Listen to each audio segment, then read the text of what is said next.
Guys, അപ്പോൾ ഇന്നത്തെ video എന്ന് പറഞ്ഞു കഴിഞ്ഞാൽ നമ്മുടെ ചാനലിൽ മറ്റേ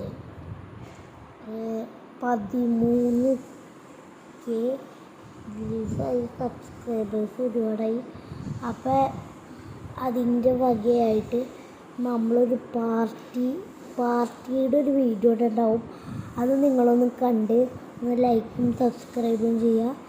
അപ്പോൾ നിങ്ങൾക്ക് കാണാൻ വേണ്ടിയാണ് ഞങ്ങൾ ഈ വീഡിയോയൊക്കെ ഇടുന്നത്. ഞങ്ങളൊന്ന് ഹെൽപ്പ് ചെയ്യുക സിൽവർ പ്ലേ ബട്ടൺ കിട്ടാൻ. നിങ്ങളാണ് ഞങ്ങൾക്ക് സിൽവർ പ്ലേ ബട്ടൺ നേടിത്തണ്ടേ. അപ്പോൾ നിങ്ങളൊന്ന് ജസ്റ്റ് ഒന്ന് ലൈക്ക് ചെയ്യുക, സബ്സ്ക്രൈബ് ചെയ്യുക. പൈസയൊന്നും പോകില്ലല്ലോ, പക്ഷേ ഒന്ന് സബ്സ്ക്രൈബ് ചെയ്യും പ്ലീസ്. അത്രയ്ക്ക് പൈസയില്ലല്ലോ. നമ്മൾ ഗ്രാനിയുടെ വീഡിയോയൊക്കെ കഷ്ടപ്പെട്ട് കളിച്ച് ജയിച്ച് വീഡിയോ ഇട്ടല്ലോ. നിങ്ങളൊന്ന് ലൈക്ക് കൊടുത്തേ കേട്ടോ. ഞാനെന്നാൽ വിശ്വസിക്കട്ടെ.